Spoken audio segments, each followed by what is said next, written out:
मानचित्र जो होता है वो ग्लोब जो होता है वो पूरे विश्व को दिखा दिया जाता है, जिसमें कि और जो हमें गहराइयों से जानना होता है तो हमें मानचित्रों की जरूरत पड़ती है। जैसे कि हमें अगर किसी राज्य में ये देखना पड़ता है कि वर्षा वन कहाँ पर है, नदियां कहाँ पर हैं, तो हमें मानचित्र की जरूरत पड़ती है।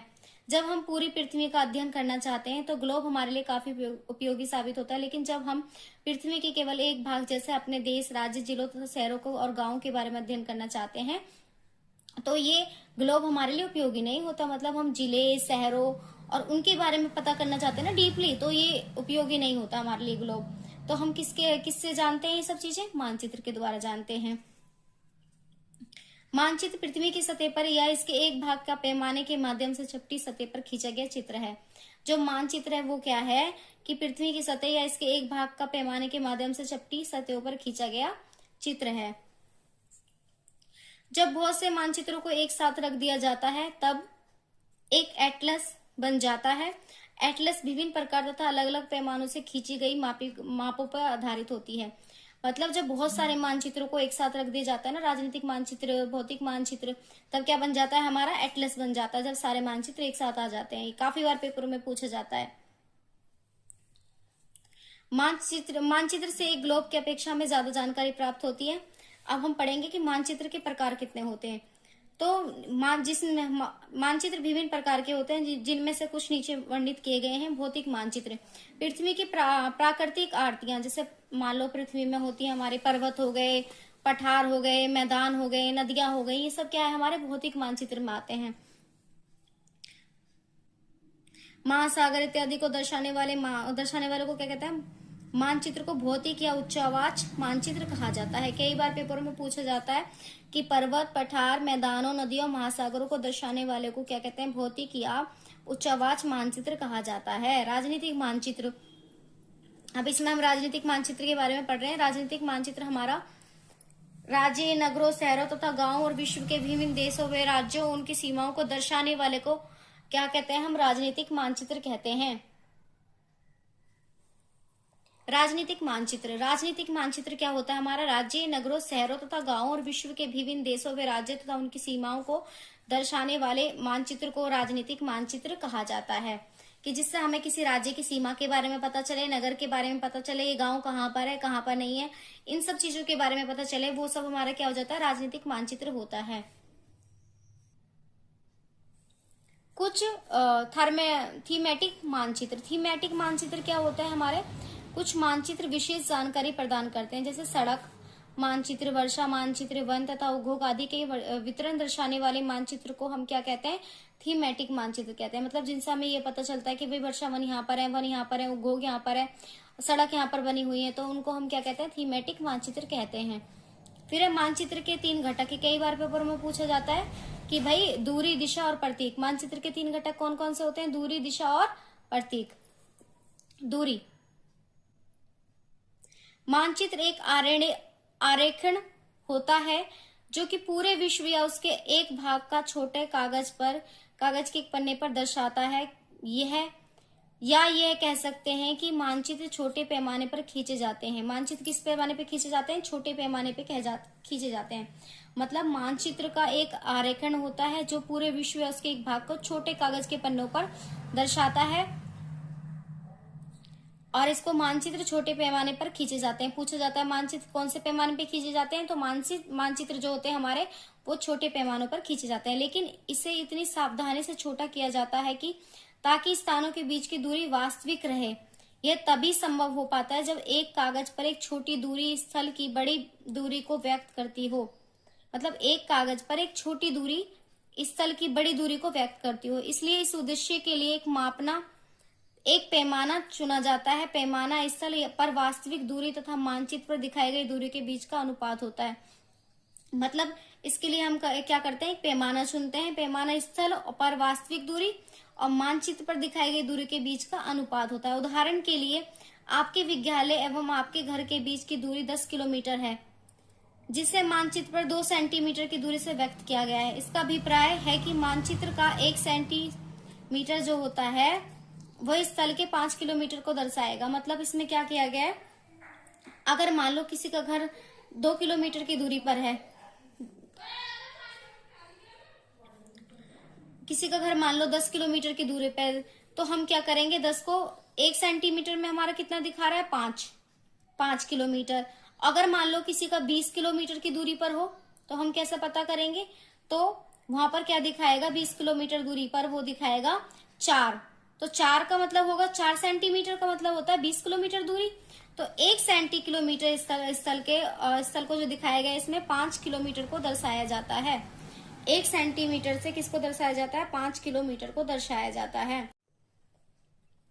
जब बड़े क्षेत्रफल वाले भाग जैसे महाद्वीप पर देशों को कागज पर दिखाना होता है, तब हम लोग छोटे पैमाने का उपयोग करते हैं। कि मतलब जैसे बड़े भाग को अगर हमें दिखाना है ना, महाद्वीप या देशों को कागज पर दिखाना होता है, तो छोटे पैमाने का उपयोग करते हैं। मतलब उसमें क्या हम करते हैं, जैसे कि वहां पे जो दिखाया गया था पिछले में कि 1 सेंटीमीटर को 5 किलोमीटर से दर्शा दिया जाता है, तो हमें ये पता रहता है कि भाई 1 सेंटीमीटर में 5 किलोमीटर कवर हो रहे हैं। यहाँ पर क्या है कि 5 सेंटीमीटर में 500 किलोमीटर को दर्शा देंगे, और तो इसको छोटे पैमाने वाला मानचित्र कहते हैं। जब एक छोटे क्षेत्रफल वाले भाग जैसे आपके गांव या शहर का कागज पर दिखाना होता है, तो हम बड़े पैमाने का उपयोग करते हैं। जैसे स्थल पर 500 मीटर की दूरी को मानचित्र पर 5 सेंटीमीटर से दर्शाया जाता है। मतलब एक छोटे क्षेत्रफल वाले या आपके गांव या शहर को कागज पर दिखाना होता है, तो हम बड़े पैमाने का उपयोग करते हैं। जैसे कि बड़ा पैमाना ये हो गया ना हमारा, 500 मीटर की दूरी का मानचित्र पर 5 सेंटीमीटर पर दर्शाया जाता है। इस प्रकार के मानचित्र को बड़े पैमाने वाले मानचित्र कहा जाता है। इस प्रकार के मानचित्र को क्या कहा जाता है, बड़े पैमाने वाले मानचित्र कहा जाता है। बड़े पैमाने वाले मानचित्र छोटे पैमाने वाले मानचित्र की अपेक्षा दिशा, अधिकतर मानचित्रों पर ऊपर दाहिने तरफ तीर का निशान बना होता है, जिसके ऊपर अक्षर U लिखा होता है।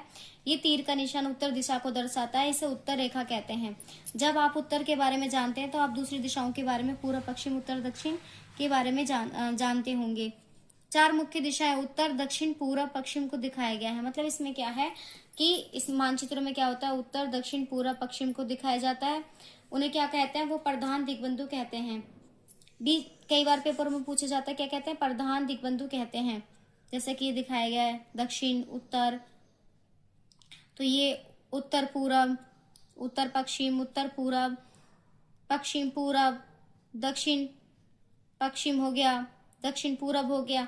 तो ये जो दिखाया गया है ना, गांव के मानचित्र में हमें दिशा दिखाई गई है, तो इनको हम क्या कहते हैं, दिग्बंधु कहते हैं। बीच की 4 दिशाएं उत्तर पूरब, दक्षिण पूरब, दक्षिण पश्चिम तथा उत्तर पश्चिम, इन बीच वाले दिशाओं की मदद से किसी भी स्थान की सही स्थिति का पता लगाया जा सकता है।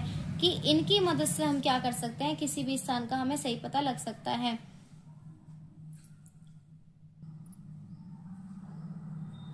हम दिक सूचक की सहायता से किसी स्थान की दिशा का पता लगा सकते हैं। मतलब ये एक यंत्र होता है जिसकी सहायता से हम ये पता कर सकते हैं भाई ये दिशा कौन सी है, जिसकी सहायता से मुख्य दिशाओं का पता लगाया जा सकता है। इसकी चुंबकीय सुई की दिशा हमेशा उत्तर दक्षिण में दिशा में होती है। इसकी चुंबकीय जो सुई की दिशा होती है ना, वो कहाँ होती है, हमेशा उत्तर और दक्षिण में होती है। क्या होता है, ये दिक्सूचक यंत्र होता है जिसकी सहायता से हमें दिशा का पता चल जाता है, और इसकी जो चुंबकीय सुई होती है वो दिशा हमेशा उत्तर दक्षिण दिशा में होती है। प्रतीक, ये किसी भी मानचित्र का तीसरा प्रमुख घटक है। प्रतीक क्या है, किसी भी मानचित्र का तीसरा प्रमुख घटक है।